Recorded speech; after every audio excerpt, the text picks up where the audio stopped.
नमस्कार, मी कामाक्षी बर्वे, बर्वा स्किन थेरपीकडून. बोलबर्वाच्या आजच्या भागामध्ये आपण ज्यांना भेटणार आहोत, त्यांच्याबद्दल सांगताना मला तुम्हाला वाचूनच दाखवावं लागणार आहे, कारण पाठ करणं मला तर खरंच शक्य नाहीये. ऐकूया आपण. जर्नलिझम आणि मास कम्युनिकेशन मधली डिग्री आहे तिची. पुणे विद्यापीठातून पत्रकारितेमधली diploma in communication and journalism तो तिचा झालेला आहे. मुंबई विद्यापीठातून मराठी साहित्य शाखेतून साहित्यामध्ये कला शाखेतून पदवी झालेली आहे. गायनामध्ये गंधर्व महाविद्यालयाच्या 3 परीक्षा उत्तीर्ण आहे. अस्मिता चित्र अकॅडमीमधून नाट्यशास्त्राची पदविका म्हणजे डिप्लोमा इन ड्रामॅटिक्स केलेलं आहे. 4 भाषा येतात तिला, मराठी, हिंदी, इंग्रजी आणि गुजराती. आता नक्की ही मुलगी कामं काय काय करते ती आपण बघूया. एबीपी माझा या वृत्तवाहिनीवरती माझा संघर्ष आणि मी या कार्यक्रमाची मुलाखतकार म्हणून तिने काम केलेलं आहे. आकाशवाणी मुंबई केंद्राच्या FM गोल्ड या वाहिनीवरती रेडिओ जॉकी म्हणजे आरजे म्हणून काम केलेलं आहे. मुंबई आकाशवाणीच्या अस्मिता वाहिनीच्या अनेक श्राव्य मालिकांसाठी आवाज आणि नाट्य अभिवाचन असं तिने केलेलं आहे. अनेक नामांकित संस्थांच्या कार्यक्रमांचं सूत्रसंचलन, वेगवेगळ्या संकल्पनांचं आरेखन, निर्मिती, संहिता लेखन, काही ठिकाणी शैक्षणिक आणि सामाजिक औद्योगिक संस्थांसाठी आवाज, कला, आवाजशास्त्र यासाठी मार्गदर्शक म्हणून ही मुलगी कार्यरत आहे. महाराष्ट्र आणि महाराष्ट्राच्या बाहेर जवळपास 200हून अधिक व्याख्यानं दिलेली आहेत त्यांनी. आणि व्याख्यानंही साधीसुधी नाहीत बरं का, अतिशय मोटिवेशनल अशी व्याख्यानं आहेत त्याची. जे काही कार्यक्रम ती करते किंवा अनुभव कथन तिचं जे असतं, या सगळ्यांमधून आपल्याला जी काही प्रेरणा मिळते ती तर वेगळीच आहे.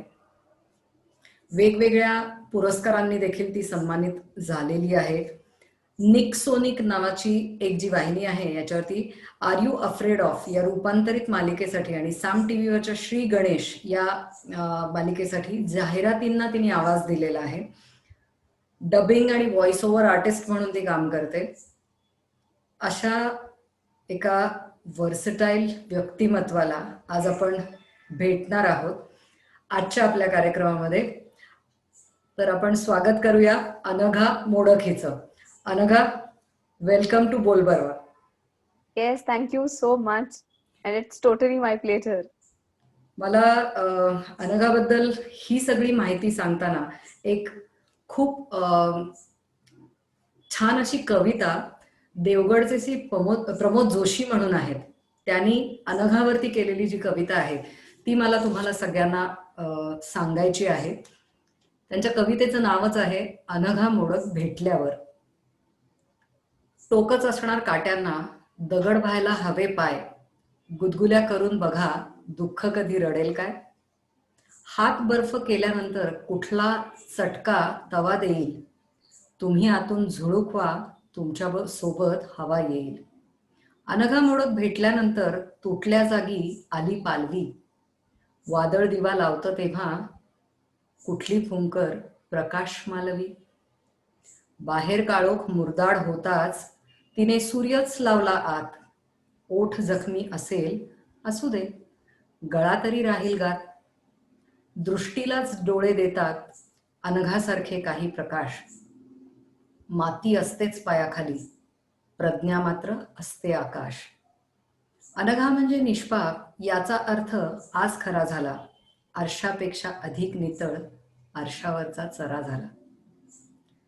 दृश्य काय कोणी देईल, अनघा तू तर दिलीस दृष्टी, बाहेरच्याहून आत दिसली उमेदीची हिरवी सृष्टी.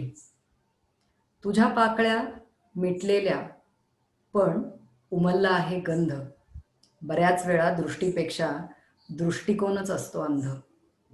अनघा, मला वाटतं ह्याच्या पुढे अजून लोकांना काही सांगावं असं मला तरी वाटत नाहीये. आपण डायरेक्ट तुझ्याशी गप्पा मारायला सुरू करूया असाच माझा हे आहे की ही साधारण कविता ऐकल्यानंतर लोकांना आपण काय ऐकणार आहोत याचा अंदाज आतापर्यंत नक्की आला असेल. अगं प्रमोद दादांनी जे काही लिहिलंय ते इतकं विलक्षण आहे की त्यातलं मला अंश मात्र करता आलं तरी देव पावला. अगं देव पावला नाही, तू आत्ताच एवढं काय काय करते आहेस आणि ज्या सिच्युएशन्स तू फेस केलेल्या आहेस, या सिच्युएशन्स मधून तू हे सगळं करते आहेस. तर आधी तुला हॅट्स ऑफ मला म्हणावंसं वाटतंच आहे. मला बोल बर्वाच्या जे सगळे व्ह्युअर्स आहेत यांना हे आधी सांगावंसं वाटेल की अनघा ही मोटिवेशनल स्पीकर म्हणून काम करते. तिच्या संकटामधून बाहेर येऊन ती लोकांना उभं कसं राहावं याच्याबद्दलचा जो काही एक वाट ती दाखवते, ती अत्यंत महत्वाची अशी गोष्ट आहे. टेड टॉक्स जे होतात, स्वयं म्हणून एक संस्था आहे ज्यांच्यातर्फे असे प्रयत्न झालेले आहेत आणि त्याच्यामधली अनघाचं जे व्याख्यान आहे अतिशय गाजलेलं आहे. याची लिंक सगळ्यांना पाहण्यासाठी येणारच आहे. पण आज आधी आपण अनघाशी गप्पा मारायचा प्रयत्न करूया, तिच्याशी बोलून जाणून घेऊया की काय आहे तिचा प्रवास नक्की. अनघा, मला तुझं बालपण, संस्कार, जॉईंट फॅमिली आणि ह्या तुझ्या आयुष्यामधल्या व्यक्ती, त्यांचा तुझ्यावर पडलेला प्रभाव याच्याबद्दल थोडंसं सुरुवातीला सांगशील? नक्कीच.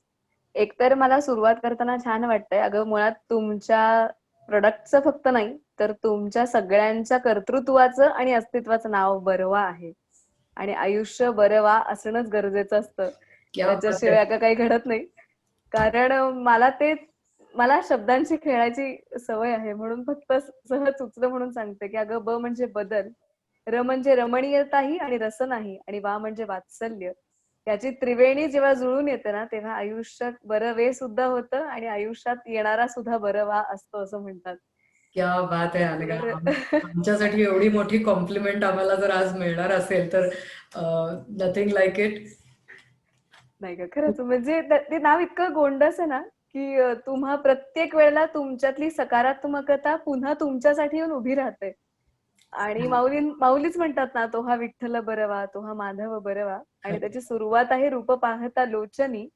मग मला सांग, की आज मला जे अख्खं आयुष्याचं रूप बघायला मिळतंय, त्याच्यासाठी दृष्टी नावाचं लोचन आहे की. आणि ते देण्याचं काम माझ्या आयुष्यानं मला खूप लहानपणापासून दिलेलं आहे. कदाचित बदल 25व्या वर्षी झाला असेल, पण त्याची घडण ही आधीपासून होत असते. गदिमांचं ना एक फार छान वाक्य आहे ग, की मृत्तिका उत्तम असली ना, की त्याची घाटदार भांडी छान तयार करता येतात. माझ्यासाठी माझ्यावर घडलेले संस्कार आणि माझी घडण ही तशीच भक्कम आणि अतिशय सुपीक मृत्तिका होती. त्याच्यामुळे कुठलीही परिस्थिती आली तरी सुद्धा त्याची घाटदार भांडी तयार होणं सोपं झालं. काव्यात्मक भाषेत सोड, अगदी आत्ताच्या भाषेत सांगायचं तर मी चाळीत वाढलेली मुलगी आहे. तर लहानपणापासून एकतर आई, बाबा, आत्या, आजी, भाऊ असे आम्ही सगळे एकत्र राहायचो. आणि खूप लहानपणापासून माझं काही आहे हे कधीच नसायचं. चाळीत राहणाऱ्या प्रत्येकासाठी प्रत्येक गोष्ट ही आपली असते. तर परफेक्ट. ही आपलेपणाची जी भावना आहे ना, किंवा हे शेअरिंग आहे, किंवा फक्त स्वतःकडे न बघता आजूबाजूच्या प्रत्येक गोष्टीकडे बघायचं आणि त्या गोष्टीनुसार आपणही बदलत जायचं, याची सवय कदाचित खूप लहानपणापासून माझ्या नकळत लागली. तर त्याच्यासाठी मला काही स्पेशली करावं नाही लागलं, ते आपोआप घडत गेलं एवढं खरं. आणि त्यातनं मग आईबाबांचे संस्कार, आत्या बरोबर होती, तर आत्या ही साधारण माझ्यापेक्षा जरी 10-15 वर्षांनी मोठी असली तरी सुद्धा तिची फॅशन किंवा ती ज्या स्टाईलने राहायची, तर त्याची स्टाईल कुठेतरी अडॅप्ट झाली माझ्याकडून. किंवा धाकटा भाऊ होता, तर भाऊ असल्यामुळे मी मगाशी म्हटलं तसं, की त्याच्या बरोबर वाढण्याची एक फार छान गंमत असते. आणि आजीमुळे अ, 3 पिढ्या आपण म्हणतो ना, त्या 3 पिढ्यांचे संस्कार माझ्यावर होत गेले आणि त्या सगळ्याचा फार चांगला परिणाम टप्प्यागणिक माझ्या आयुष्यात मी अनुभवत गेले असं म्हणायला हरकत नाही. खूप छान सांगितलंस की 3 जनरेशन जेव्हा एकत्र राहत असतात तेव्हा वेगवेगळ्या गोष्टींचं जे अडॅप्टेशन होतं, आपण एकाकडून एक शिकतो, एकाकडून एक शिकतो, हे जसं तू शिकत गेलीस आणि ते पुढं तुझ्या व्यक्तिमत्वामध्ये इन्कॉर्पोरेट जे काही होत गेलं आहे ते मी तर जवळून बघितलेलं आहेच. पण आमच्या बरोबरच्या लोकांनाही आज ते जवळून अनुभवायला नक्की मिळेल. मला सांग, आई आणि बाबा ह्या दोघांचा तुझ्या वाढणुकीमधला जो काही वाटा आहे तो तू कसा सांगशील? अगं प्रचंड. प्रचंडच आहे. म्हणजे ते प्रत्येकाचंच असतं. मी असं नाही म्हणणार की आई बाबांची जागा दुसरं कोणी घेऊ शकत नाही ग. बरोबर. मुळात ना तुम्हाला घडवतात कसं ह्याला फार महत्व असतं. मी म्हटलं तसं की माझ्या आई बाबांनी मला फक्त अभ्यास कर असं कधीच सांगितलं नाही. त्यामुळे मी फक्त लहानपणापासून अभ्यास करत आले असं कधीच घडलं नाही. म्हणजे 10वी-12वीच्या परीक्षेच्या वेळेला सुद्धा मी अ, स्वच्छ भाषेत सांगायचं तर गुंडारगिरी केलेली आहे. मस्ती केलेली आहे आणि अभ्यासही तितकाच केलेला आहे. आईचं नेहमी एक वाक्य असायचं, की "अनघा वशीला कुठे लागता कामा नये. तुझं कर्तृत्व हा तुझा बायोडेटा असला पाहिजे." तर हे आईने कायम समजावलं. बरं बाबा मुळात उत्तम वाचक होते. त्यांचं लिखाण उत्तम होतं. तर खूप लहानपणापासून त्यांनी प्रत्येक गोष्टीकडे वेगळ्या दृष्टिकोनातनं बघायला शिकवलं. इनफॅक्ट म्हणजे मला आठवतंय, की 10वीत मला ना तुरुंगाचं आत्मवृत्त लिहायचं होतं. तर मी सहज बाबांना म्हटलं, की "बाबा काय लिहूया आपण तुरुंगाचं आत्मवृत्त म्हणून?" बाबा म्हटले, "एकतर लिहूया नाही, तू लिहायचं.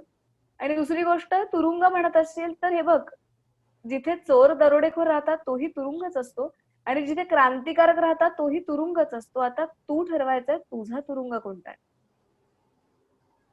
एखाद्या बंदिस्त गोष्टीकडे सुद्धा इतक्या अनोख्या पद्धतीने बघता येतं ह्याची दृष्टी बाबांनी दिल्यामुळे मला त्यात तसा विचार करायची सवय लागली खूप लहानपणापासून. त्यामुळे लिखाण ना व्यापक होत गेलं माझं बरोबर. आणि त्याला मिळणारी जी काही जोड होती, मी म्हटलं तसं भिन्न दृष्टिकोनाची, तर त्यामुळे ना त्या लिखाणात एक ऑफबिटनेस म्हणतो ना आपण, तो प्रत्येक वेळी येत गेला. जे लिखाणात, जे वाचनात, तेच वागण्यात आणि तेच जगण्यात. असं ते नकळत येत गेलं. एक छान वाक्य बाबा माझे म्हणायचे, की "अनघा, तू पक्ष्यांसारखी होऊ नकोस बाळा." म्हटलं, "म्हणजे बाबा?" "छान आहे की आपण भराऱ्या मारू शकतो ना." तर बाबा म्हणायचे, "कशाला? त्यापेक्षा झाड हो ना, की जिथं घरटं होऊन अनेक पक्षी वास करतील. तू सावली देऊ शकशील, तू उन्हात राहशील, पण बाकीचे फळं घेतील." क्या बात है. तर ही जी दृष्टी आहे ना, ही बाबांनी खूप लहानपणापासून दिलेली आहे आणि त्यांची सवय होती, की ते माझ्या वहीच्या प्रत्येक पानावरती दरवर्षी पहिली काहीतरी नवीन ओळ लिहून द्यायचे आणि मला सांगायचे, "शेवटचं पान तू ठरवायचंस." हे बघ गं, आयुष्याचं पहिलं पान आई-वडीलच लिहून देत असतात. शेवटचं पान नेहमीच आपल्या हातात असतं गं. ही पण ह्या केवढी मोठी शिकवण खूप लहान वयात, किती छोट्या गोष्टीतून आई-बाबांनी दिली आहे. आणि तेच भावाच्या बाबतीत म्हणूनच आज सुद्धा जेव्हा एवढ्या सगळ्या अडचणींमधनं मी पुढे जातेय, त्यावेळेला मला कधीही माझ्या धाकट्या भावाला काहीही सांगायला लागत नाही. मी न सांगता त्याला अनेक गोष्टी कळलेल्या असतात आणि तो फक्त फॉलो करत जातो. तर हे या सगळ्यामुळे शक्य आहे. ह्या सगळ्या गोष्टी जेव्हा तुझ्याकडनं मी ऐकतीये, बोलबर्वाच्या सगळ्या लोकांना ऐकवती आहे. मला 100% माहिती आहे, की लोकांच्या मनात प्रश्न नक्की असणार आहेत, की अशी काय घटना घडलेली आहे, जी वारंवार बोलताना येती आहे. मला तुझ्या आयुष्यातल्या त्या घटनेबद्दल एवढ्यासाठी मला तुझ्याकडनं ते ऐकायचं आहे, कारण तू आजपर्यंत बऱ्याच ठिकाणी हे सांगितलेलं आहेस हो. आणि स्वतःहून सांगितलं आहेस, की ज्याच्यामुळे लोकांना मोटिवेशन मिळालेलं आहे, की आयुष्यामध्ये अशी एखादी घटना घडून गेल्यानंतर सुद्धाचं आयुष्य इतकं सुंदर आपण बनवू शकतो. म्हणून मला ते तुझ्याकडनं ऐकायचं आहे, की अशी काय घटना आहे, की ज्याने तुझ्या आयुष्याचा ट्रॅकच पूर्ण बदलून गेला? त्या त्या घटना एकतर मी असं म्हणेन, की ती पहिली जी जी काही आता 3-4 वर्ष होती ना, ती सगळी आमच्यासाठी त्रिशंकूच होता असं म्हणायला हरकत नाही. त्याचं कारण 2013 मध्ये बाबा गेले आणि माझं बाबांचं कनेक्शन प्रचंड होतं. म्हणजे आईशी तर कनेक्टिव्हिटी होतीच. पण असं म्हणतो ना, की बाबा गेल्यानंतर अचानक आपण एका दिवसात मोठे होतो. खरंय. तशी पहिलं पान बाबा लिहून गेले होते. पुढची पानं लिहिण्यासाठी त्यांनी सोडली होती. तर ती सोडल्यानंतर काय लिहायचं हे माहितीच नव्हतं. ही जबाबदारी झटकन पडल्यामुळे ती आता उचलून धरायची आहे एवढंच कळत होतं आणि एका दिवसात मी लहान असणारी अनघा ही अचानक जबाबदारी होऊन घरातली मोठी झाली. हे ट्रान्सफॉर्मेशन त्याच्यात आजी माझी अल्झायमर पेशंट असल्यामुळे ती अजून ड्रॉप डाउन होत गेली बाबांच्या जाण्यानंतर. त्यामुळे घरात ते एक वेगळं वातावरण आणि तिसरी गोष्ट याच सगळ्या दरम्यान साधारण हे 2013चं सगळं मी सांगते, आणि 2014 मध्ये मला डेंग्यू झाला, जो इतरांसाठी सर्वसामान्य ताप असतो, तर माझ्यासाठी तो वेगळं काहीतरी घेऊन उभा राहिला. आणि 7 ऑक्टोबरला माझा प्लेटलेट काउंट डाऊन होऊन माझ्या दृष्टीवरती त्याचा परिणाम हो झाला, आणि जरी दुपारी 2 ते संध्याकाळी 6 अशा 4 तासात माझे दोन्ही डोळे गेले. आणि आता सध्या मला झिरो विजन आहे. ट्रीटमेंट चालू आहे, पण अशा सगळ्या गोष्टी घडल्या आणि त्याच्यातनं मग उभं राहणं हा भाग होता. पण कदाचित मी म्हटलं तसं, की बाबा नसल्यामुळे आधीच मॅच्युरिटीचा एक टप्पा ऑलरेडी पार केला होता. त्याच्यामुळे या संकटाला घाबरण्याच्या पेक्षा आपल्याला याच्यातनं उभं राहायचंय, हेच सदोदित कुठेतरी मनात होतं किंवा वाचतं होतं. एवढं खरं. मी तुला हा प्रश्न विचारण्याचं रिझनच हे आहे अनघा, कारण आत्ता फ्रेममध्ये तुला बघितल्यानंतर डोळ्यावरती चष्मा आहे तुझ्या, त्यामुळे एकतर तुझे डोळे लोकांना नीटसे दिसणार नाहीत. आणि हो का? नाही, असं नाही वाटत आहे की ह्या मुलीला दिसतच नाहीये. हा जो एक हलकीशी कुजबुज ज्याची त्याची आपापल्या घरात होणार आहे ना, त्याच्यासाठी मला तुला हे विचारावं असं वाटलं. कारण मला हा अनुभव माझ्या घरी आला जेव्हा मी तुझा फोटो माझ्या मुलीला दाखवला होता. तेव्हा तिने मला विचारलं होतं की अम्मा तू काहीतरी सांगतेस, नाही या ताईला दिसतंय. So sweet. You take it as a compliment, किंवा अर्थात.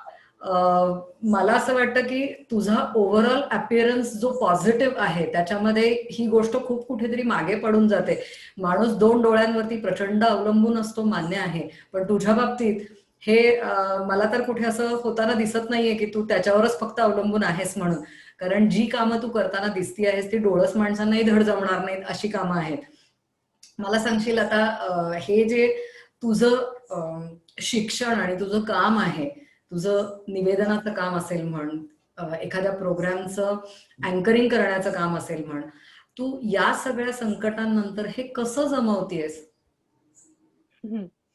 अ, तू एक तर खूप छान कॉम्प्लिमेंट दिलीस. मला तुझ्या लेकीला सांगायला आवडेल, की अगं मी बघतेच. फक्त तुम्ही सगळे डोळ्यांनी बघता. मी मनाने, बुद्धीने, विचाराने आणि शरीराने बघते. चतुरस्त्र बघतेस. हां, एवढाच फरक आहे, की सर्वंकष डोळे आहेत असं मी म्हणेन, आणि मी त्या सगळ्या अवयवांना जे डोळे फुटलेत त्यांनी बघायचा प्रयत्न करते. तर आणि तेच कारणीभूत ठरतं गं, की तुम्ही एकतर ना मी म्हटलं तसं, की मगाशी प्रमोद जोशींची जी तू कविता वाचली त्याच्यात प्रमोद दादाने एक फार छान ओळ लिहिली आहे, की बऱ्याचदा दृष्टीपेक्षा दृष्टिकोनच असतो अंध. खरंय. आपण ना अगं बघण्याचे पर्स्पेक्टिव्ह चेंज केले ना, की तुम्हाला येणारी प्रत्येक गोष्ट छानच दिसते. तर तुम्ही म्हणजे मला जसं आमच्या गुरूंनी पटकन येऊन सांगितलं होतं, की "अनघा तू हा विचार का करतीये? दिसत नाही. बाहेरचं दिसत नाही. आतलं बघ की. आतला प्रवास सुरू कर. तुझं मेडिटेशन सुरू झालंय असं समज आणि पुढे चल." हे वाक्य तुमच्या आयुष्याच्या जर्नीला यू-टर्न देणारं ठरतं गं. हे मला कसं वाटतं माहितीये, की आपण कड्यावरती असताना अचानक तिथनं आपल्याला कोसळवतोय की काय कोणीतरी, असं वाटत असताना कोणीतरी येऊन झटकन आपला खांदा धरतं आणि सांगतं, की "हे शिखर आहे, थांब आणि आता बघ." तशी अवस्था हे वाक्य माझ्यासमोर आलं तेव्हा मला वाटली होती, की अरे आपण असं म्हणतोय, की मला कोणीतरी ढकललंय किंवा माझ्यावरती बिकट परिस्थिती ओढावलीये. त्याच्याकडे पॉझिटिव्हली बघितलं ना गं, तर एक लक्षात येतं, की माझ्यातली मॅच्युरिटी वाढली, माझी संवेदनशीलता वाढली, माझी प्रत्येक ठिकाणी बघण्याची दृष्टी जास्तच चांगली झाली डोळे नसतानाही. ह्या पॉझिटिव्ह गोष्टी नाहीयेत का? ह्या जेव्हा बघायची सवय लागली, तेव्हा मग अडचणी वाटल्या नाहीत. ते त्या क्षणासाठी समोर आलेले स्पीड ब्रेकर्स होते आणि मला ते ओव्हरकम करायचे होते. सो तशा वेनी काम करायला लागल्यानंतर एकतर एक लक्षात घेतलं पाहिजे, की धाडकन सगळ्या गोष्टी नाहीच घडत. मी बरोबर. घरी आल्यानंतर सुद्धा माझ्यासाठी हे खूप मोठं स्ट्रगल होतं. कारण मी मंचावर बसण्याच्या आधी आयुष्याचा रंगमंचच बदलला होता. त्याच्यामुळे त्याच्यावरती मुळात स्टेबल होण्याची गरज होती. सो मला घरात वावरणं शिकायचं होतं. माझ्या घरातल्या भिंती, माझ्या घरातले प्रत्येक लांबी, रुंदी, उंची तपासून बघायची होती. सो हे सगळं आधी शिकून घ्यायला लागलं. आणि जेव्हा हे लक्षात आलं, की माझ्या डोळ्यांची ट्रीटमेंट चालू राहणार आहे आणि ती अशी 2-3 दिवसात बरी होणारी नाहीये. त्यावेळेला मात्र मग लक्षात आलं, की अरे आपण आता काय केलं पाहिजे आणि मग पुढे काय याचा विचार सुरू झाला. आणि या दरम्यानच मला कमलेश भडकमकर आणि महेंद्र पवार या दोघांनी सावरकरांचा कार्यक्रम दिला, जिथे मला कॉन्फिडन्स नव्हता पण त्यांना होता की मी करू शकते. आणि मग मंचावर बसले. पुढे हळूहळू टप्प्याटप्प्याने तो सिलसिला सुरू झाला. सावरकरांच्या कार्यक्रमांनी मी अनेक ठिकाणी हे म्हटलंय, पण खऱ्या अर्थी सावरकरांच्या कार्यक्रमांनी माझे कर सावरले असं म्हणायला हरकत नाही. आणि मग पुढचा प्रवास सुरू झाला, जो तिन्ही माध्यमांमध्ये मी अनुभवू शकले. आकाशवाणी सुद्धा, दूरदर्शन सुद्धा, वेब सुद्धा आणि लाईव्ह कार्यक्रम सुद्धा. तर हे येत गेलं. हे कार्यक्रम जेव्हा तू करत असतेस तेव्हा लोकांच्या समोर असते ती एक अनघा असते. मला तुझ्याबद्दल जी काही थोडीफार माहिती आहे त्याच्यामध्ये तू अत्यंत उत्तम कविता करतेस हेही मला माहीत आहे. उत्तम कविता करतेसच तू, लिहितेसही, पण हे आम्ही वाचायचं कुठं नक्की? कुठे सांगशील, कुठे वाचायला जाऊ आम्ही? अय्यो, मी असं काही नवीन क्रिएट केलं नाहीये ग, की कविता किंवा मी जे काही ब्लॉग्स लिहिते, मी ते ब्लॉग्स म्हणण्यापेक्षा ते माझ्यासाठीचं लिखाण असतं. तर आत्ताच असं झालंय की लॉकडाऊन मध्ये मी काहींवर लिहिलेल्या कविता फेसबुकवरती पब्लिश झाल्यात किंवा पब्लिश केल्यात, पण अन्यथा त्या फक्त माझ्या आनंदासाठी लिहिलेल्या असतात. त्यातली मी म्हणून दाखवते एखादी कविता, मला आनंद आहे. मला एक फार छान संधी मिळाली होती. प्राजक्ता माडगुळकर आणि सुमित्रा माडगुळकर हे माझे खूप छान दोस्त आहेत, ते ताई दादा दोघेही. म्हणजे गदिमांचा नातू आणि त्यांची सून गदी माडगुळकरांचा. तर एकदा प्राजक्ता ताईने मला सहज विचारलं की आमची वेडिंग अॅनिव्हर्सरी आहे ना, काहीतरी लिह ना यार. म्हटलं अगं तू बरी आहेस ना? गदिमांच्या घरात मी कविता लिहून पाठवायचे, हे शक्य नाही ग. हे म्हणजे अख्ख्या तुमच्या घरातल्या झुमराला काचेचा तुकडा येऊन चिकटवण्यासारखं आहे ग. तर ती म्हणली लिही ग काहीतरी. मी म्हणलं बर. आणि मी प्रयत्न केला फक्त, आणि त्यांना पाठवतानाच असं पाठवलं सुमित्रा दादाला की दादा, अरे तुझ्या काव्याच्या सगळ्या रंगामध्ये त्यात तो खरोखरच त्यांच्या घराला त्या सगळ्या काव्यछंदाचा रंग आहे आणि त्याच्याच भिंती आहेत मात्रांच्या आणि त्यात सगळ्या त्यांच्या कल्पनांची झुमर आहे. मी म्हटलं अरे त्याच्यातला एक लोलक मला तू व्हायची संधी दिलीस, याबद्दल आभारी आहे. आणि मग ती कविता लिहिली होती. तिचं नाव प्राजक्ता आणि दादाचं नाव सुमित्र हे जोडून लिहायचा प्रयत्न केला होता. आणि गदिमांचा सगळा दृष्टिकोन त्यातला की प्राजक्ताला बहर असा की दिठी केशरी मिठी पडे. प्राजक्ताला बहर असा की दिठी केशरी मिठी पडे, मन परेडी मग भरता आतून गंध सांडतो शुभ्र सडे. मन परेडी मग भरता आतून गंध सांडतो शुभ्र सडे. पुन्हा अंगणी हसली तुळशी, पुन्हा अंगणी हसली तुळशी, भरली कळशी तीर्थस्थळा. कळशीच्या तीर्थावर असं गदिमा म्हणायचे नेहमी. बरोबर. तर त्या दृष्टिकोनातून लिहिलंय, पुन्हा अंगणी हसली तुळशी, भरली कळशी तीर्थस्थळा, सुखे नांदते तृप्त रुक्मिणी, लुब्ध तिजवरी मुग्ध निळा. सुखे नांदते तृप्त रुक्मिणी, लुब्ध तिजवरी मुग्ध निळा. मोरपीस लावण्य देखणे पंचवटीवर इथे रुळे. मोरपीस लावण्य देखणे पंचवटीवर इथे रुळे, सुमित्र वदनी दाटे गहिवर तिथे थरारे अब्द खुळे. सुमित्र वदनी दाटे गहिवर तिथे थरारे अब्द कुळे. उठे मानसी झिळमिळ न्यारी, उठे मानसी झिळमिळ न्यारी, भाव मखमली मदन पटी पटी पटलावर. उठे मानसी झिळमिळ न्यारी, भाव मखमली मदन पटी, भांग प्रतिभे अलखद भरता, प्रीत नाहते शब्द तटी. नवा चांदवा उतरे खाली, नवा चांदवा उतरे खाली, स्वप्न पौर्णिमा झुलते दारी, होय आताशा मालक हृदये, मधुर ओठीची श्यामलवारी. गीत भजावे छंद पुजावा, आजही संगे राम खरा. शेवटचं कडवं आहे.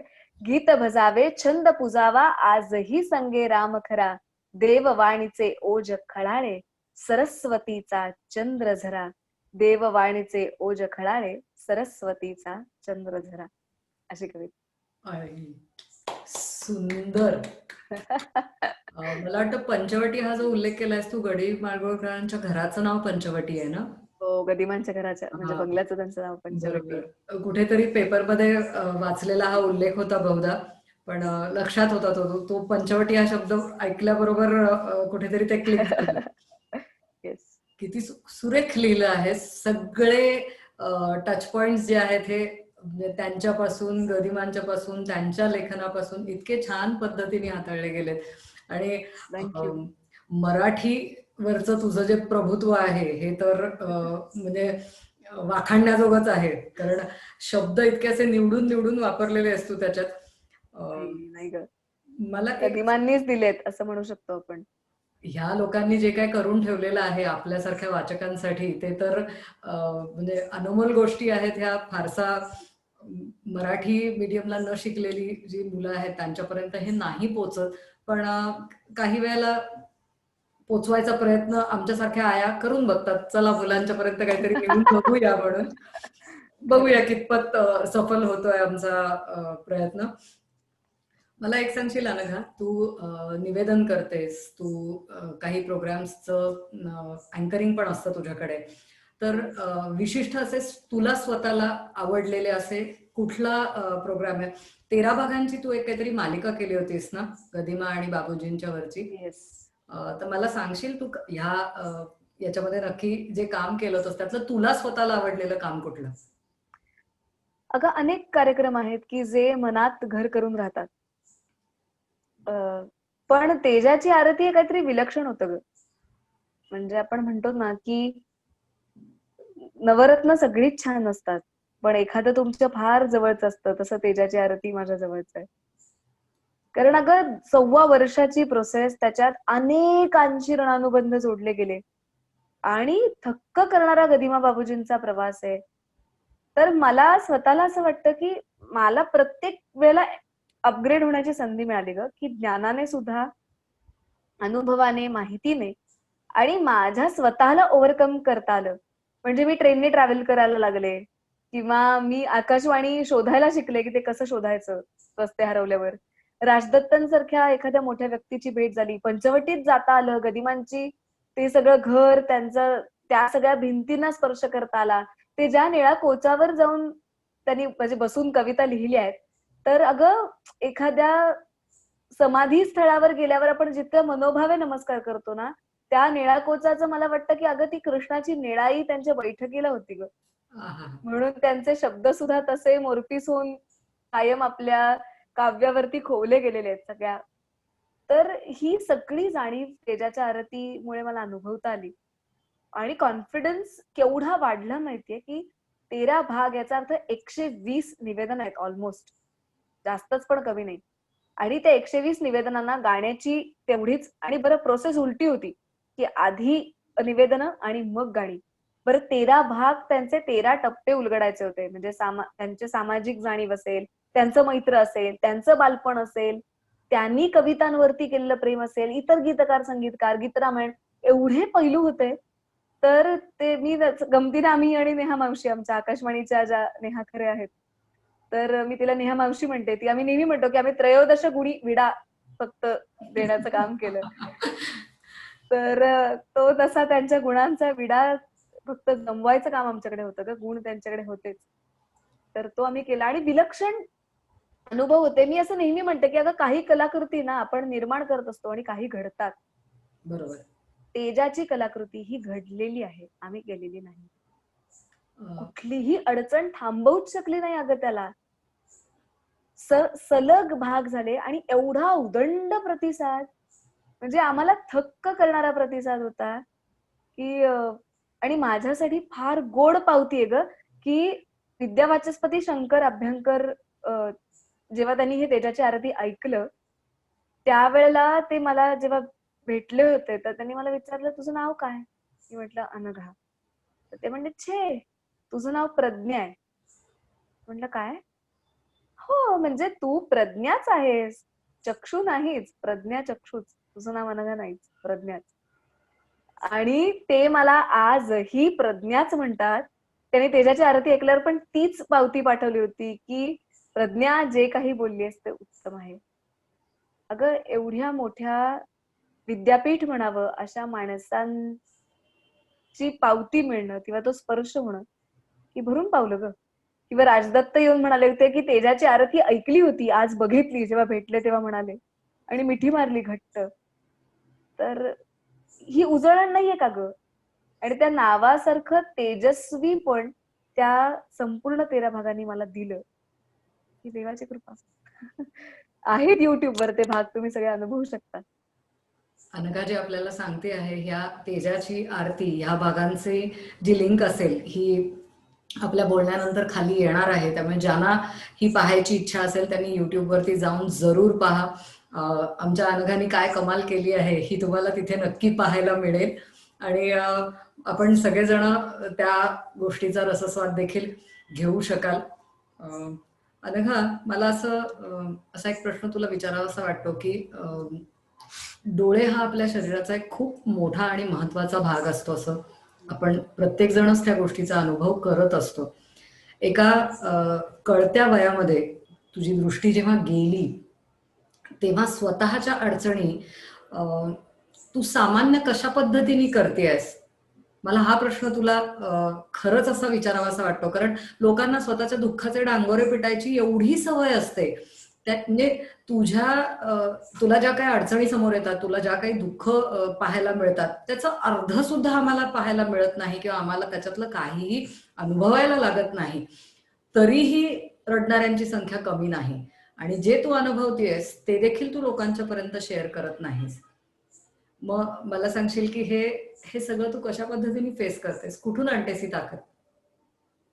आ, ताकदच आहे का ती खरं. पण कसं आहे माहितीये अगं ताई, मी रडत बसले ना, तर तू म्हणतेस तसं त्याच्या प्रत्येक वेळी फक्त बाऊ होणार आहे. आणि आपली दुःख विकायला लागतील किंवा इतरांनी त्याचे किस्से करावे इतकी ती स्वस्त आहेत का ग? बरोबर. मग मला म्हणायचं की मग तुम्हाला जर इतरांपर्यंत पोहोचवायचं असेल, मला सांग, फुलाला उमलायला त्याची त्याची काहीतरी ताकद लागत असेल ना. बरोबर. त्याला काटे नसतात का? पण तुमच्यापर्यंत फुल काटा पोचवतं का गंध पोचवतं? गंध पोचवतं. गंध पोचतो. वात जळत असते, तिचं जळणं पण आपल्याला दिसतं का उजळलेलं सगळं अस्तित्व दिसतं? तर एक सांगू, आमच्या गुरुने फार सुंदर वाक्य म्हणलं होतं, आज मला ते आठवतंय. आपण दिव्याखाली अंधार हे उलट म्हणतो ना. बरोबर. ते इतके छान म्हणाले त्या गाणं, दिव्याला आपण थँक्यू म्हटलं पाहिजे. का सांग?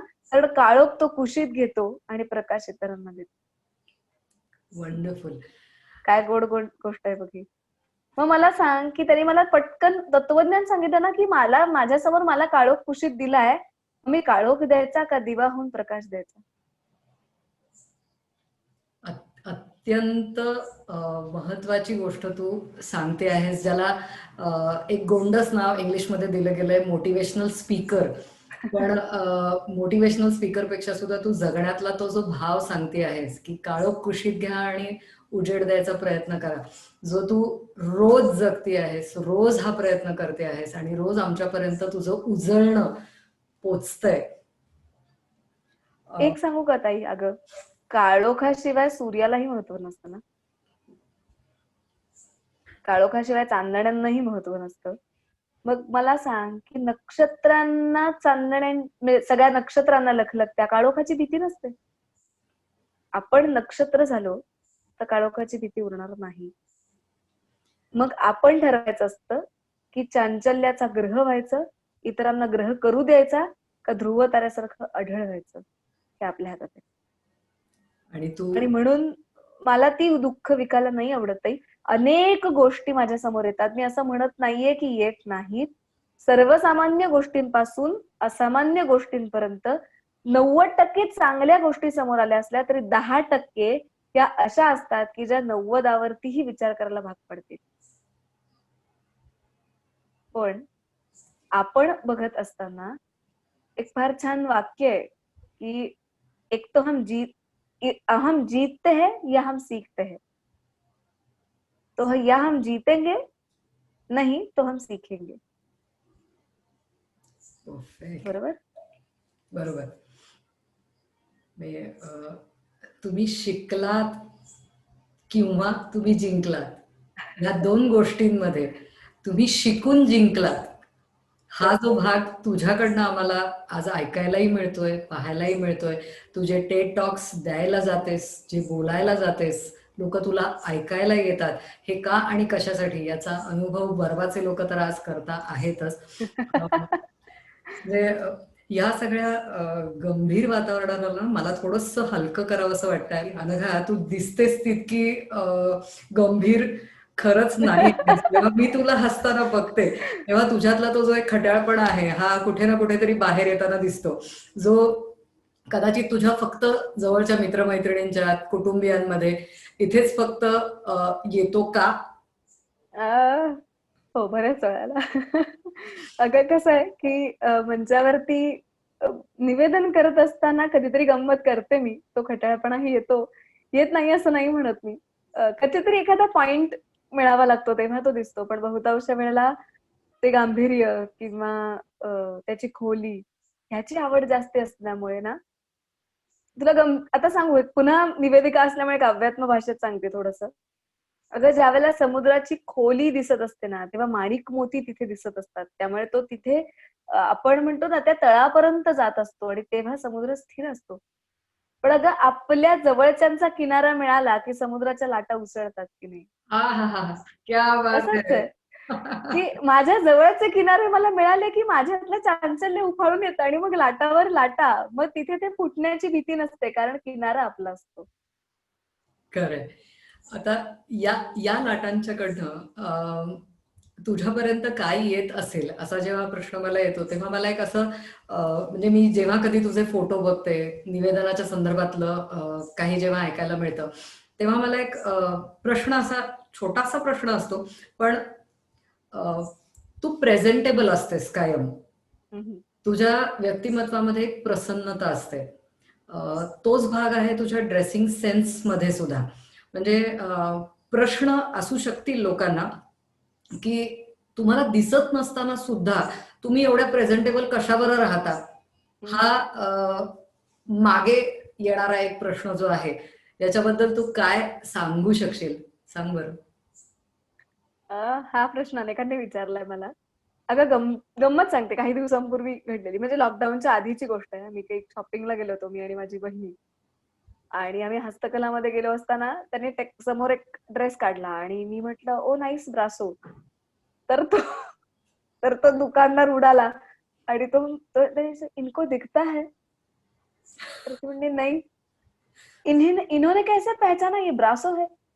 तर म्हटलं, "अरे भाई वो टेक्सचर है, वो दिखता नहीं, वो समझता है." फील करने की चीज है. फील हा अगं मला तू सोपं सांग, माणूस काय, परिस्थिती काय, ही कायम फीलच करायची असते. आपण बघत बसतो म्हणून संवेदनांच्या आधी वेदना दिसतात. तर ही फील करण्याची गोष्ट आहे. अपार्ट मी फॅशनवर होते. परत गंभीर व्हायच्या आधी, की तो फॅशन सेन्स मला पहिल्यापासून आहे म्हणण्यापेक्षा मला आवडतं नटायला. स्वच्छ सांगायचं तर, की मला छान राहायला आवडतं. आणि खूप आधीपासनं म्हणजे कॉलेजपासनं काय मी लहानपणापासनं मी म्हटलं तसं मी आत्याला बघत-बघत मोठी झाले. हं. तर आत्या मॅचिंग टिकल्या, मॅचिंग रबर, मॅचिंग बांगड्या, मॅचिंग कानातले हे सगळं करायची आणि ते सगळं मलाही हवं असायचं. अगं माझ्याकडे मॅचिंग चप्पल सुद्धा होत्या लहानपणी. तर कॉलेजमध्ये असताना सुद्धा मी तेवढ्या प्रकारच्या वेगवेगळ्या चप्पल्स घेतलेल्या होत्या, की तर तो भाग कुठे सुटत नाही. अगं मला दिसत नाही, हे इतरांना कळतं ना. मला माझं फील करता येतं की नाही. मला एकदा मी तयार होत होते घरी. तर एक काकू आल्या होत्या आणि त्यांनी विचारलं, की "अगं तुला दिसत नाही, मग तू एवढी तयार का होतीयेस?" म्हटलं, "पण तुम्हाला दिसतं ना. मी किमान कशी आहे हे तुम्हाला कळतंय ना. मग तुम्ही माझा आरसा व्हा की. तुम्ही मला टोकताय कशाला? तुम्ही आरसा झालात तर मी कशी दिसते हे मला नक्की कळेल." आणि हे माझ्या मित्र-मैत्रिणींनी, माझ्या आईने, आत्याने, माझी फॅशन डिझायनर आहे जी, त्या सगळ्यांनी केलं. त्यामुळे माझे ड्रेसिंग सेन्स तितका छान झाला. आणि मला अटायर करताना अगं एक सोप्पा भाग आहे गं. 25 वर्ष मी बघितलंय मी कशी दिसते हे मला माहितीये. बरोबर. त्यामुळे मला तो सेन्स करता येतो, की हा कॉस्ट्यूम मला कसा दिसेल? मला कसं कॅरी करायचंय स्वतःला? मी वन पीस घातला तर मी कसं कॅरी करायचंय? मी ड्रेस घातले तर कसं कॅरी करायचंय? मी साडी नेसले तर कसं कॅरी करायचंय? तर मला कॅरी करायची सवय आहे पहिल्यापासनं. तर मग फक्त डोळे जाण्याने स्वतःला कॅरी करणं नाही थांबवत आपण, अजून सजग होतो उलट. आणि त्या आपल्या दिसण्याकडे आतून बघायला लागतो. ही किती छान गोष्ट आहे. मग त्यातनं माझी सगळी ज्वेलरी आणि किती गोड गोष्ट झाली माहितीये का ग, याच्यामुळे ना माझ्या सगळ्या मित्रमैत्रिणी, माझी आई, आत्या आणि डिझायनर हे सगळे जास्त छान आणि अवेअर झाले. इतके दिवस मी फक्त मला आवडेल ते घालत होते. आता मी कशी छान दिसेल हे या सगळ्यांच्या आवडीने घालते. म्हणजे एका रंगाचं फुलपाखरू होण्यापेक्षा अनेक रंगांचं फुलपाखरू जास्त छान दिसतं ना. क्या बात है.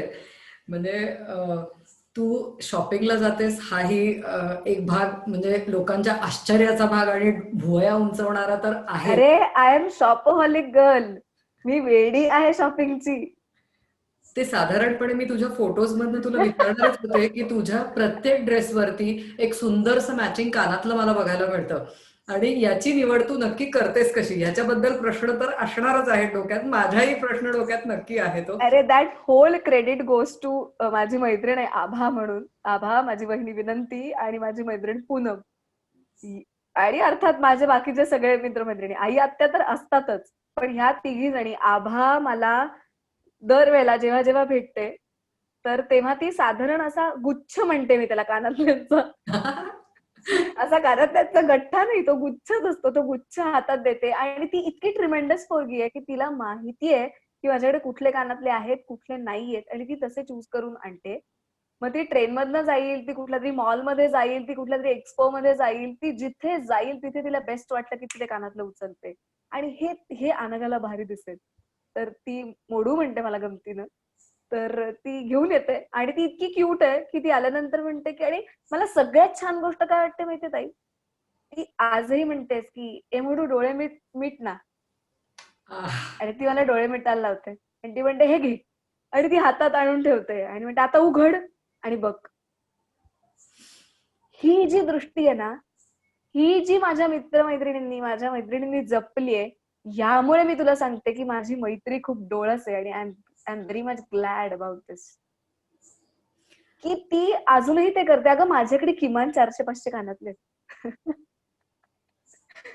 तर आणि आणि मी ते एन्जॉय करते घालताना. मला ते कळतात, मला हाताने समजतं कुठलं कानातलं. मी आईला सांगते, आई हे कानातलं नकोय, मला ही झुमरं हवीत आणि मला हे झुमके हवेत. माझ्याकडे झुमके पण व्हरायटीचे आहेत, तर मला या ड्रेसवरती हे झुमके हवेत, मला पेशवाई कानातले हवेत. तर मी घेते आणि घालते, मज्जा करते. अगं एबीपी माझ्याला तर नटलीये, मुरडलीये, हेअरस्टाईल केल्या 20 स्टाईलच्या. क्या बात है. I just enjoyed. ने हा तुझा जो पॉझिटिव्हनेस आहे अनघा, की जो तुझ्या शॉपिंग मधून पण बाहेर येतो, तुझ्या कानातल्याच्या आवडींमधून देखील बाहेर येतो, किंवा तुझ्या ड्रेसिंग सेन्स मधून देखील बाहेर येतो. तर तो लोकांना जो मोटिवेट करतो ना, की हा एक अडचणीचा भाग झाला असेलही, पण म्हणून मी काही जगायचं सोडलेलं नाही, करेक्ट. आनंदाने जगायचं सोडलेलं नाही, हा त्यातला अजून एक भाग. नुसतं जगणं बरेच लोक करतात, पण तू जे आनंदाने जगतेस, या आनंदाने जगण्यामुळे ना लोकांचं कन्फ्युजन पण खूप होतं माहितीये का.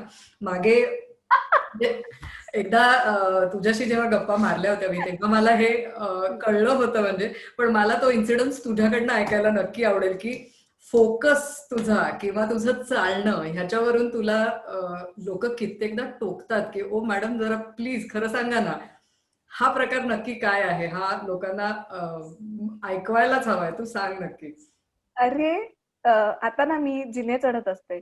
तर मी म्हटलं तसं की मी आधी बघितल्याचा खूप चांगला परिणाम आहे का हा. आणि दुसरी गोष्ट ना, मला आज हे छान सांगायला आवडेल की जे मगाशी तू ओळख करून दिलीस ना ग, की मी नाटक केलंय किंवा नाटकात कामं केली आहेत, शिकलीये, किंवा आमचे शामराव जोशी म्हणून जे मला पुण्यात शिकवायचे व्हॉइस ओव्हर. मी व्हॉइस म्हणण्यापेक्षा असं म्हणेन की मला शब्दांकडे बघायला त्यांनी शिकवलं आणि त्यांनी फोकस शिकवला ग.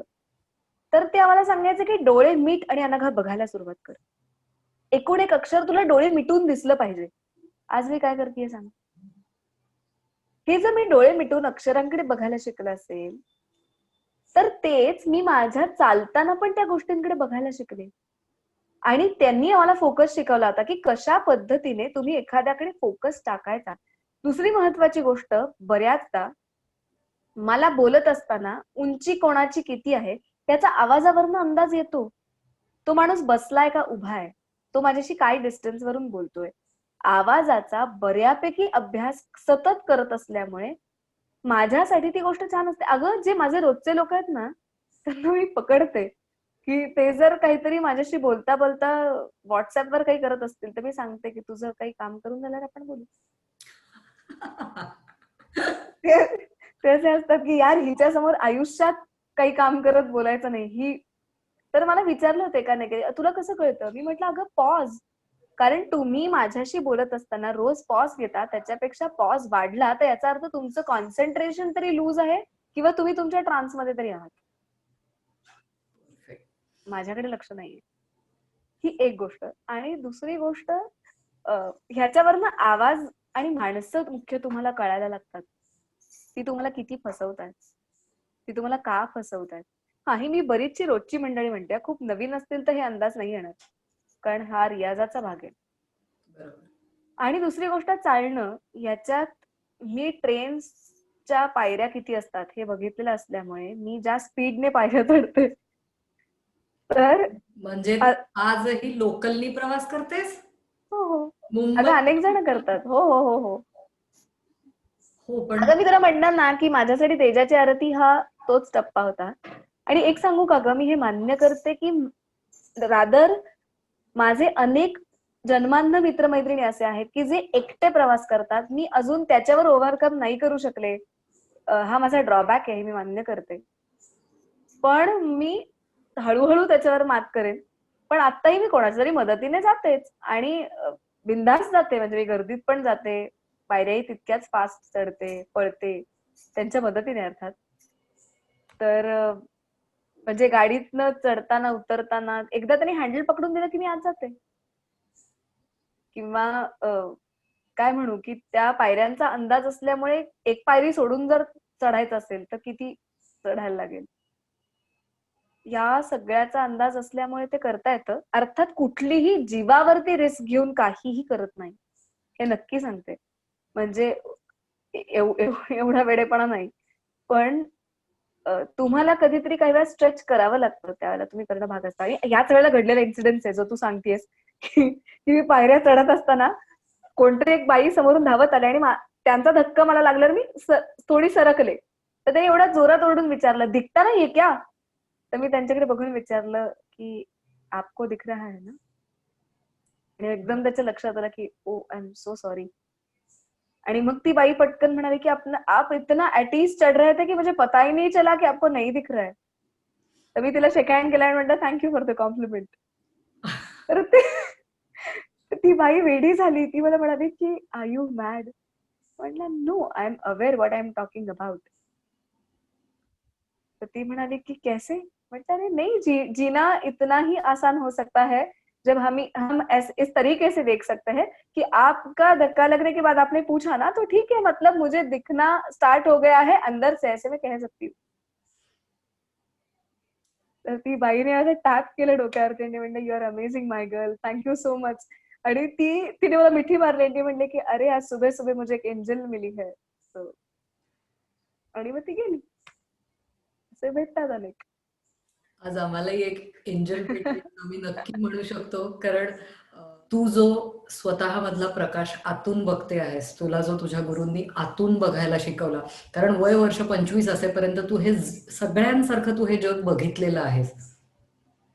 त्याच्यानंतर तू स्वतःला आतून शोधायला जी सुरुवात केली आहेस अनघा, ह्या तुझ्या प्रवासामध्ये अत्यंत चांगले साथीदार तुला इथून पुढेही भेटत राहोत.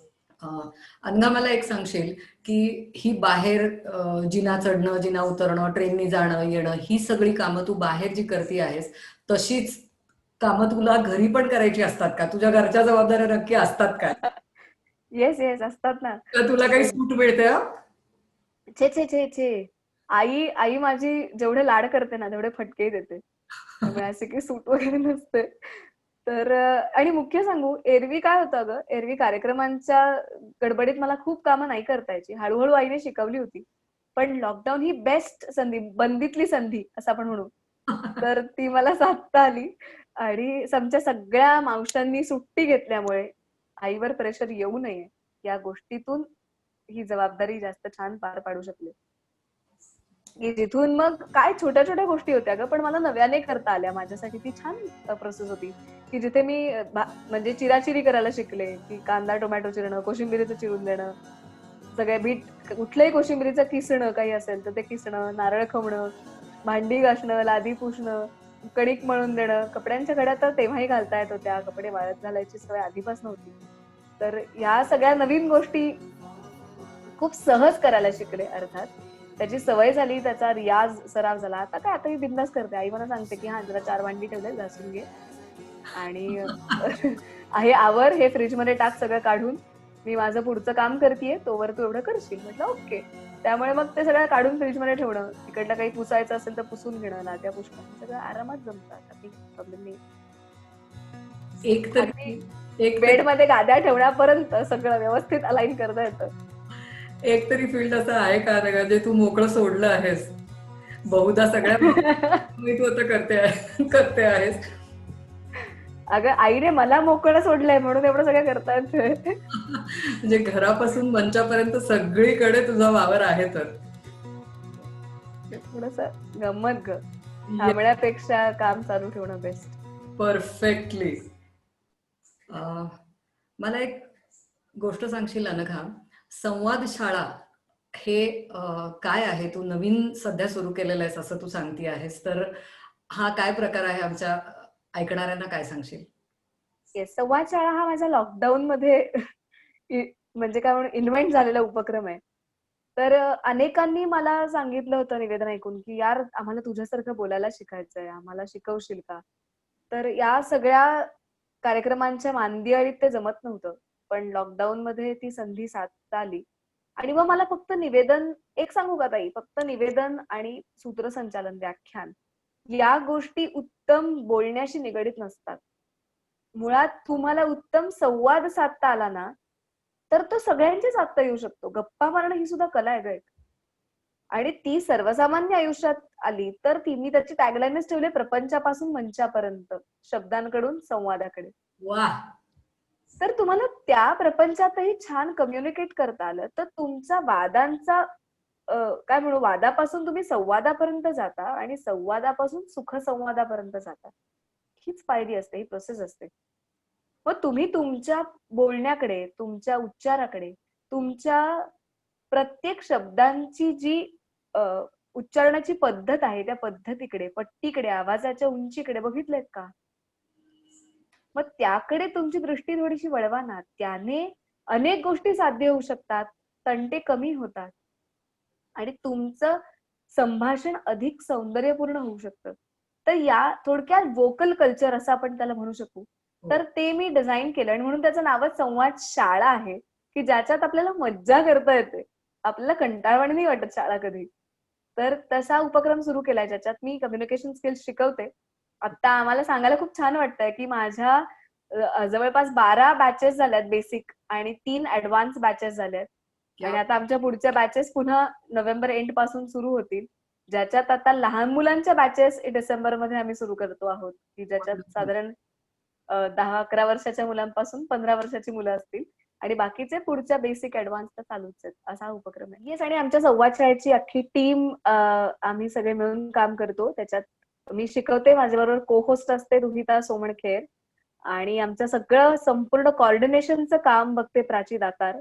तर ताईने विचारलं संपर्क कधी कुठे, तर प्राची ताईचा संपर्क तुम्हाला स्क्रीनवर दिसतोय. तर प्राची दातार हिला संपर्क साधा, ती तुमच्यापर्यंत नक्की या सगळ्याच्या डिटेल्स पोहोचवेल.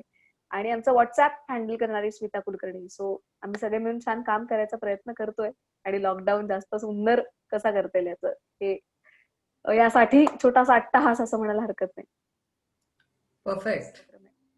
ज्या लोकांना ह्या उपक्रमामध्ये सहभागी व्हायचं असेल त्यांना अनघाचे कॉन्टॅक्ट नंबर्स आणि हे दिले जातीलच.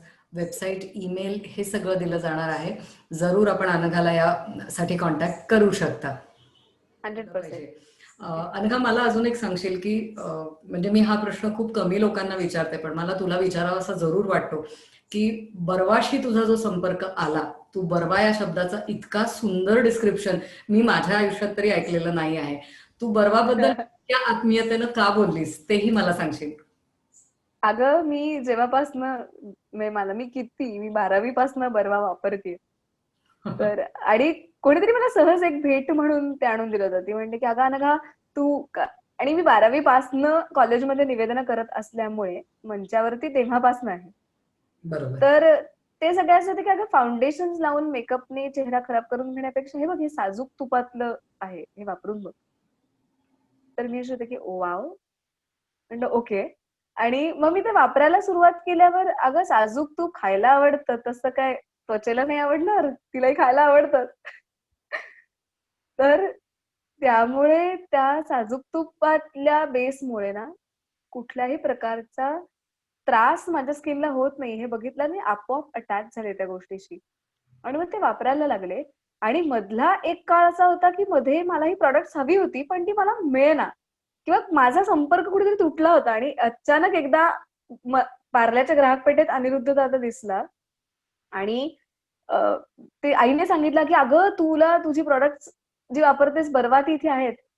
तर मी अशी होते, की फ्रीक आणि मी तिथे धावले लिटरली आणि मी अशी होते, की मला हे हवंय. एक सांगू का गं, की फक्त लिपस्टिक पुरतं किंवा फाउंडेशन पुरतं हे साजूक तूप नाहीये. तुमच्या प्रत्येकानं बिझनेस न बघता व्यवसायाच्या पलीकडे जपलेला हा स्नेह आहे आणि त्या स्नेहाचं ते सौंदर्य आहे. जे कदाचित त्या प्रत्येक छोट्या-छोट्या प्रॉडक्टमध्ये उतरतं आणि ते आमच्यापर्यंत पोहोचतं. मग तो स्नेह आम्हाला जपावासा वाटणार नाही का? तुझा तुझा आतला जो प्रकाश आहे, तो तू असा स्निग्धतेने सगळीकडे पसरवायचा प्रयत्न करतेयस आणि आमची आमची तुपाची स्निग्धता जी आहे, ती तू वाढवायचा प्रयत्न करते आहेस. अ, मला अतिशय अभिमान वाटतो ही गोष्ट सांगायला, की अनघा जेव्हा-जेव्हा मंचावरती असते, तेव्हा बरवा तिच्या सोबत असतं. बरवा येस. तिच्या चेहऱ्यावर असतं आणि कुठेतरी तो एक छोटासा बर्वाचा हात तिच्या प्रेझेन्समध्ये जो असतो, तो माझ्यासाठी तरी अतिशय आनंदाची गोष्ट आहे ती आणि हा हा अभिमान आहे अनघा जो तुझ्याबद्दल आम्हाला वाटतो, की तू मोटिव्हेशनल स्पीकर म्हणून जे काही काम करतेस, लोकांना उभं करण्याचं काम करतेस, हं. तो प्रकाश तू स्वतः आतून अनुभवलेला आहेस म्हणून तू सांगतेस. म्हणजे अर्ध्या हाळकुंडाने पिवळे होऊन बोलणाऱ्यांची संख्या आजकाल जगामध्ये प्रचंड आहे. पण तू जे अनुभव केला आहेस, ते तू बोलून दाखवतेस आणि त्याच्याबद्दल मला बोलबर्वाकडून तुझे अतिशय मनापासून आभार मानायचे आहेत, की तू आज आमच्या इथे आलीस. तुझं मनातलं बोललीस, तुझ्या आतलं बोललीस, बर्वाबद्दल बोललीस, की जे तुला स्वतःला पटलं म्हणून तू तू बोललीस आणि आमच्या इथे आल्याचा खरोखर म्हणजे जो काही आनंद आहे तो तुला माझ्या आवाजावरून तुला हा जाणवत नक्की येस. असणार आहे. येस. तुझ्यासाठी एक सरप्राईज आहे अनघा. एक छोटासा बाईट आमच्यापर्यंत आलेला आहे आणि ओके. चेहरा हा सगळ्यांच्या ओळखीचा तर आहेच, पण आवाज तुझ्या ओळखीचा आहे ना बघशील. अनघे कशी आहेस? खूप मस्त वाटतंय तुला सरप्राईज. मी आज तुझ्याविषयी काहीतरी बोलणार आहे. काय बोलू? चांगलं बोलू, वाईट बोलू? जोक सपाट, पण तुझ्याविषयी वाईट काय बोलणार? मस्त धमाल मुलगी आहेस आणि दुसऱ्यांना पण तशीच धमाल करायला शिकवते. आपली जोडी तर तुला माहितीच आहे. आणि खूप मस्त वाटते तुझी प्रगती बघताना आणि तुला मिळणारं यश हे सगळं बघून आणि तू जी त्याच्यासाठी करतेस ती मेहनत इतकी कमालीची आहे की आम्ही सगळेच तुझ्याकडून सारखे शिकत असतो. आणि खूप छान वाटतं. मी तुझी बेस्ट फ्रेंड आहे, मला स्वतःला म्हणायला खूप मस्त वाटतं. आणि त्याच्यासाठी तुझ्यासाठी एक गाणं. मनसुद्ध तुझ गोष्ट हाये पृथ्वी मुलाची, पृथ्वी मुलाची, हाये पृथ्वी मुलाची. मनसुद्ध तुझ गोष्ट हाये पृथ्वी मुलाची. तू चाल पुढं तुला रगड्या भीती कशाची, परवा भी कुणाची. हे असंच मला सांगत असते ना, केतकी हे कर ते करू नकोस, तू आता हे केलं पाहिजे, तू असं का करतेस. तुला पण मी असं सांगणार आहे, कळलं ना. आणि मी सांगतेच, पण जशी आहे तशीच राहा, मस्त अशीच पुढे जा. आम्हाला सगळ्यांना तुझी प्रगती अशीच बघत राहायची आहे. Proud of you. Yes, yes. Oh freak. ही माझी अतिशय जवळची गोड मैत्रीण आहे. मी तिची नेहमी ओळख गोड गळ्याची आणि गोड स्वभावाची असं करून अशी करून देते. केतकी भावे जोशी. केट्या म्हणते मी तिला. केट्या, थँक सो मच डार्लिंग, की तुला इकडनं फ्लाइंग किस. तर ती फार गोड आहे. म्हणजे मंचावरती प्रत्येक वेळी जर केतकी असेल तर मला कधीच भीती नसते. आणि तिच्या नावासारखीच ती आहे, की ती आमच्या प्रत्येकाला आमची मैत्री दरवळती ठेवण्यासाठी आणि उंची ठेवण्यासाठी ती मदत करते.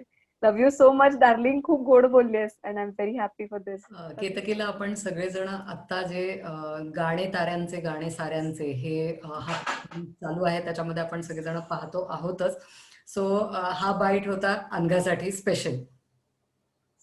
येस, थँक्यू कामाक्षी ताई. Thank you so much. आणि अनघा, तू आज आमच्या इथे आलीस, आमच्याशी गप्पा मारल्यास, तुझा स्वतःचा सगळा प्रवास सांगितलास, तुझ्याबद्दल बोललीस, तुझ्या आतल्या प्रकाशाबद्दल बोललीस, त्याबद्दल तुझे खरंच मनपूर्वक धन्यवाद.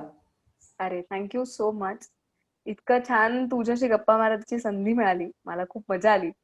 आणि मी म्हटलं तसं, की आयुष्य खऱ्या अर्थी वरवे व्हावं यासाठीच सगळे प्रयत्न आणि अट्टहास यापुढेही असेल आणि तो राहील.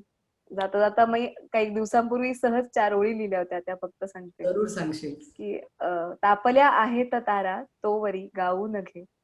ही बोरकरांची मूळ ओळ आहे. त्याच्यावरनं पुढे काही सुचलंय ते लिहिलंय, की तापल्या आहेत तारा तोवरी गाऊ नघे.